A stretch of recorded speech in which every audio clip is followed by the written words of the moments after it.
संजय निषाद खिसियानी बिल्ली खम्भा नोचे। अभी तो उनका लग ही नहीं रहा कि मानसिक संतुलन ठीक है कि नहीं। कभी योगी आदित्यनाथ को कटघरे में खड़ा करते हैं, कभी जो है समाजवादी पार्टी पर जो है कि खीस उतारते हैं। और संजय निषाद ने जो फूलन देवी की हत्या का आरोप समाजवादी पार्टी पर लगाया। संजय निषाद जो है पहले तो भाजपा पर आरोप लगाते थे।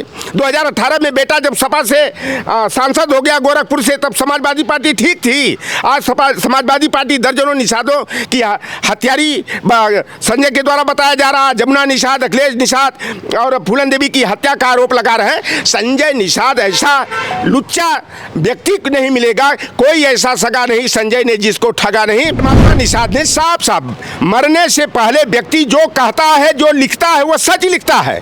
उसने लगाया आरोप कि मैं इस दुनिया को छोड़कर जा रहा हूं, जिसके लिए दोषी संजय निषाद, उनका बेटा प्रवीण निषाद, श्रवण निषाद और जयप्रकाश निषाद हैं। और महाराजगंज के एसपी और डीएम ने जो है जयप्रकाश निषाद पर एफआईआर पंजीकृत कर दिया और कहा कि मंत्री पर हम एफआईआर नहीं दर्ज करेंगे। नमस्कार, आप देख रहे हैं न्यूज़ नौ भारतवर्ष में आपके साथ ज्योति चौहान। अभी हम मौजूद हैं लखनऊ में। आज हमारे साथ मौजूद हैं सपा के वरिष्ठ नेता लौटन राम निषाद जी। सर, आपका हमारे चैनल न्यूज़ नौ भारत में धन्यवाद। आपके चैनल के जो भी व्यूअर हैं, मैं उनसे आग्रह करूंगा लाइक करके, शेयर करके, सब्सक्राइब करके जनता तक सच की आवाज़ को पहुँचाने में मदद करें।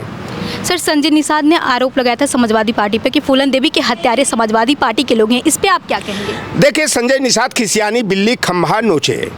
अभी तो उनका लग ही नहीं रहा कि मानसिक संतुलन ठीक है कि नहीं। कभी योगी आदित्यनाथ को कटघरे में खड़ा करते हैं, कभी जो है समाजवादी पार्टी पर जो है कि खीस उतारते हैं। और संजय निषाद ने जो फूलन देवी की हत्या का आरोप समाजवादी पार्टी पर लगाया है, मैं संजय निषाद से पूछना चाहता हूँ कि फूलन देवी 11.5 बरस तक ग्वालियर के जेल में बंद थी। तब तो कोई संजय निषाद और उनके परिवार वाले कोई फूलन का पुछार करने नहीं गया। लौटन राम निषाद फूलन देवी का बेहद करीबी था और सबसे पहले फूलन देवी की रिहाई की मांग उठाने का अगर कोई मुद्दा 1989 से शुरू किया तो लौटन राम निषाद था। जब मैं बीए सेकेंड ईयर का स्टूडेंट था, मैंने यह मुद्दा उठाया कि दर्शन सिंह, मोहर सिंह, मलखान सिंह, तहसीलदार सिंह के सारे मुकदमे वापस करके उनके पुनर्वास की व्यवस्था की जा सकती है। तो फूलन देवी, जिनकी आबरू 22 दिनों तक जो है कि सामूहिक रूप से बेहमई गांव में वहां के सामंती ठाकुरों ने लूटा, नंगा करके कुएं से पानी भराया। और फूलन देवी आत्महत्या नहीं की, बल्कि रणचंडी बनकर के 14 फरवरी 1981 को जिन दरिंदों ने फूलन देवी की आबरू लूटा था, कुआं से नंगा करके पानी भरवाया था, उसी कुएं पर खड़ा करके फूलन देवी ने जो है कि रास्ते से हटा करके हमारी बहन बेटियों का, चाहे किसी जाति धर्म वर्ग संप्रदाय की हो, उनका शीश ऊंचा करने का काम किया था। अंतर्राष्ट्रीय स्तर पर एक मैसेज देने का काम किया था। 11.5 बरस तक बिहार की ज़िंदगी गुजारते उन्होंने अर्जुन सिंह जी, इंदिरा गांधी जी की अपील पर जो है उन्होंने ग्वालियर में आत्मसमर्पण किया। जब मध्य प्रदेश के मुख्यमंत्री परम पूज्य अर्जुन सिंह जी थे और अपनी शर्तों के अनुसार फूलन देवी ने आत्मसमर्पण किया था। 11.5 बरस तक बिना मुकदमा चलाए फूलन देवी को ग्वालियर जेल में रखा गया। 1993 में सपा बसपा गठबंधन की सरकार बनी और 20 जनवरी 1994 को बेगम हजरत महल पार्क लखनऊ में राष्ट्रीय निषाद संघ के प्रदेश अध्यक्ष और उत्तर प्रदेश सरकार में पशुधन और मत्स्य मंत्री मनोहर लाल जी के अगुवाई में बहुत बड़ी निषाद रैली हुई और इतना हुजूम उमड़ पड़ा कि परम पूज्य मुलायम सिंह यादव जी ने कहा कि आज निषाद समाज के लोग जो कुछ भी हमसे मांगेंगे, मैं निषाद समाज को देकर के जाऊंगा। और सारी भीड़ जो पहले से एजेंडा हमारा था उसको छोड़ते हुए सारी भीड़ ने कहा फूलन देवी को रिहा करो, फूलन देवी को रिहा करो। और नेताजी की एक खासियत थी, देखन में छोटन लगे घाव करे गंभीर, जो कह दिया वह अमिट लेख होता था। और नेताजी वचन के वसूल के पक्के थे। उन्होंने कहा फूलन के सारे मुकदमे वापस और 1 महीना के अंदर कानूनी प्रक्रिया को पूरी करके 20 फरवरी 1994 को जेल से बाहर निकाले। और जेल से बाहर ही नहीं निकाले, उन्हें 1996 में एक ऐसे सामंती ठाकुर जो हमारे बैरिया विधानसभा के रहने वाले थे, अब तो पहले द्वाबा था, उनके वीरेंद्र सिंह मस्त पहलवान के दरवाजे से कोई लोहार क्वार सुनार तेरी तमोली नुनिया मल्ला केवट राजभर हो, हीरो कुर्मी हो, काची हो, साइकिल पर चढ़ के नहीं जा पाता था, जूता चप्पल पहन के नहीं जा पाता था। उस वीरेंद्र सिंह मस्त को मिर्जापुर भदोही से सपा उम्मीदवार के रूप में फूलन देवी ने धूल चटाने का काम किया। 1999 में फिर जो है वीरेंद्र सिंह मस्त को जो है फूलन देवी ने पटखनी देने का काम किया और 25 जुलाई 2001 को जब वह लोकसभा की सांसद थी, अटल बिहारी वाजपेयी देश के प्रधानमंत्री थे, दिल्ली में कांग्रेस की सरकार थी, उत्तर प्रदेश में राजनाथ सिंह मुख्यमंत्री थे, फूलन लोकसभा की कार्रवाई चल रही थी और दोपहर के भोजनावकाश में फूलन देवी जो है अशोका रोड स्थित अपने आवास पर आई और वहां पर शेर सिंह राणा जो राजनाथ सिंह का दूर का रिश्तेदार है, उसने गोली मारकर फूलन देवी की हत्या करने का काम किया। और उसी शेर सिंह राणा को भारतीय जनता पार्टी ने जो है 2014 में जब मोदी जी की सरकार बनी, राजनाथ सिंह गृह मंत्री बने, शेर सिंह राणा जो मीडिया के सामने कहा था कि मई में 22 ठाकुरों की हत्या का बदला मैं फूलन देवी की हत्या करके लिया हूँ, वह तिहाड़ जेल में बंद था जब गृह मंत्री राजनाथ सिंह जी बने और 14 दिन के पैरोल पर छोड़ा गया। शेर सिंह राणा छुट्टा सांड की तरह घूम रहा है और 2018 के मध्य प्रदेश के विधानसभा चुनाव में उसी शेर सिंह राणा को जो है कि भाजपा ने स्टार प्रचारक बनाया था।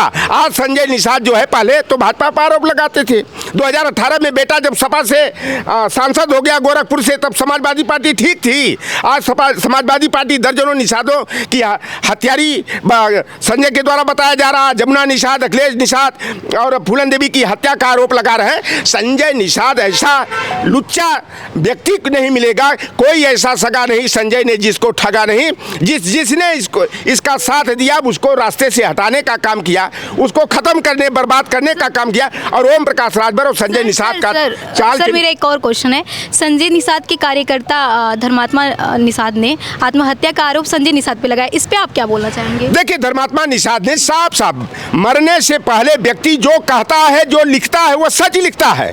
उसने लगाया आरोप कि मैं इस दुनिया को छोड़कर जा रहा हूं, जिसके लिए दोषी संजय निषाद, उनका बेटा प्रवीण निषाद, श्रवण निषाद और जयप्रकाश निषाद हैं। और महाराजगंज के एसपी और डीएम ने जो है जयप्रकाश निषाद पर एफआईआर पंजीकृत कर दिया और कहा कि मंत्री पर हम एफआईआर नहीं दर्ज करेंगे। अरविंद केजरीवाल उप मुख्यमंत्री रहते हुए जेल जा सकते हैं, मनीष सिसोदिया उप मुख्यमंत्री रहते हुए जेल जा सकते हैं, सांसद विधायक तमाम जा सकते हैं। संजय निषाद क्या सुपर पावर हो गए हैं जोगी की सरकार में? संजय निषाद पर भी एफआईआर दर्ज होना चाहिए। और मैं बात बता दूं, फूलन देवी की आबरू किसने लूटा? क्या किसी मुसलमान और यादव ने लूटा था क्या? यह सारी दुनिया जानती है। फूलन देवी की दुश्मनी किससे थी? फूलन देवी ने ठाकुर बिरादरी के वीरेंद्र सिंह मस्त को चुनाव हराया। फूलन देवी की हत्या शेर सिंह राणा ने किया और फूलन देवी के हत्यारे शेर सिंह राणा को बचाने का काम भारतीय जनता पार्टी ने किया। और ये संजय निषाद केवल अपने को बचाने के लिए, धर्मात्मा निषाद के मामले में जो नप रहे हैं, इससे अपने गले की फांस निकालने के लिए ये समाजवादी पार्टी के ऊपर झूठा आरोप लगा रहे हैं। और अखिलेश निषाद की जहां तक बात की जाए, 7 जून 2015 को निषाद आरक्षण आंदोलन शाहजलमा के पास कसरवल में हुआ था और वहां पर साजिश के तौर पर संजय निषाद पहले से प्लान बनाए थे कि 10 निषादों को जब मारा जाएगा तो हमारे संगठन राष्ट्रीय निषाद एकता परिषद चर्चा में आएगा। सौभाग्य की बात रही कि समय पर पुलिस आ गई। एक लड़का इटावा का अखिलेश निषाद मारा गया और अखिलेश निषाद के परिवार की मदद के लिए संजय ने कई करोड़ रुपया मंगवा करके हड़प खाया। 1 रुपया उस परिवार को नहीं दिया। उसकी 3 बेटियां अखिलेश निषाद। पीड़ित परिवार को कैसे न्याय दिलाएंगे? देखिए, धर्मात्मा निषाद के परिवार से मिलने के लिए हमारा प्रतिनिधिमंडल भी गया था और हमने अपने रिपोर्ट दिया। माननीय अखिलेश यादव जी सबकी मदद करते हैं, हमारे उदार दिल के हैं। 2 लाख की मदद जो है कि उस परिवार की किया गया। आज संजय अपने को बचा लें, लेकिन समय आएगा, कहा जाता है देर भले लगे लेकिन न्याय होकर रहेगा। और जब सरकार हमारी 2027 में बनेगी तो चुन कर ऐसे लोग, चाहे अधिकारी हो चाहे नेता हो, जो समाजवादी पार्टी के लोगों से खुन्नस खा करके जो है कोई बुलडोजर चला रहा है, कोई हत्या कर रहा है और भारतीय जनता पार्टी हत्यारों को बचाने का काम कर रही है, तो निश्चित रूप से धर्मात्मा निषाद को 2027 में सपा सरकार बनने पर न्याय मिलेगा। और संजय ने जो आरोप लगाया है वह पूरी तरह से बेबुनियाद है। अभी तो सपा में आने के लिए प्रस्ताव भेज रहे थे अब जो है ना कि ये कहीं घर के रहेंगे ना घाट के रहेंगे। 2027 में इनकी विदाई है। संजय निषाद, ओम प्रकाश राजभर का जो बड़ा बड़ा दावा था, ये राजभर और निषाद वोटों के ठेकेदार बनते थे। हमने संकल्प लिया था कि संजय निषाद ओम प्रकाश के बेटे को हराऊंगा। अगर नहीं हराया तो मेरा सामाजिक मिशन जो है, चाहे राजनीतिक काम है, असफल माना जाएगा। और दोनों को हरा करके मैंने मुंह तोड़ जवाब देने का काम किया। 2027 में ओम प्रकाश राजभर हो चाहे संजय निषाद हो, इनकी दुकान पर ओम प्रकाश राजभर बोले थे कि कोई भी कार्यकर्ता किसी भी थाने जाता है, पीला गमछा लगा कर जाता है तो उनके चेहरे में ओम प्रकाश राजभर दिखेंगे। हाल ही में उनके कार्यकर्ता को बेरहमी से पुलिस वाले ने पीटा, इस पे आप क्या कहेंगे? देखिए, ओम प्रकाश राजभर ये जो बयान दिए थे कि जब जाना कहीं थाना पुलिस में कचहरी में अधिकारी के सामने जाओगे पियर का गमछा डाल करके, अधिकारी को ओम प्रकाश का चेहरा दिखाई देगा और तुम्हारे लिए कुर्सी खाली कर देगा। उसके ठीक बाद फर्रुखाबाद में जो इनके पार्टी का एक कश्यप था, जिला अध्यक्ष था, उसकी लातन जूता से पिटाई हुई। अभी घटना बलिया में हुई है, बांसडी विधानसभा में। वहाँ का जो है कि बांसडी कोतवाली का जो है जो यसाई रहा है, उमापति राजभर जो बांसडी के इनके सुभाषपा के प्रभारी हैं। पहले तो एसडीएम का जो पेशकार होता है, गाड़ी चढ़ा दिया उमापति राजभर के पैर पर। और जब पुलिस के यहाँ गए तो पुलिस ने ऐसी ठोकाई किया, बाथरूम में बंद, शौचालय में बंद करके सर उनका लाठी डंडे से बड़ी बुरी तरह से पिटा सर दिया। उनका गमछा भी निकाल के फेंक दिए थे, लातों से रौत करके कर दिया इस तरह। तो ये ओम प्रकाश राजभर, अब तो जानना चाहते हैं ना ये कार्यकर्ताओं, अब उस कार्यकर्ता को न्याय कैसे मिलेगा? अब तो देख रहा है कि अगर न्याय नहीं मिलता है उमापति राजभर को तो क्या ये मंत्रिमंडल से इस्तीफा देंगे? क्या भारतीय जनता पार्टी से गठबंधन तोड़ेंगे? अब ये ओम प्रकाश की परीक्षा की घड़ी है कि इनका विधानसभा का प्रभारी, आप बताइए कि शौचालय में बंद करके लात घूसे से, लाठी डंडे से निर्ममता पूर्वक पीटा जाता है।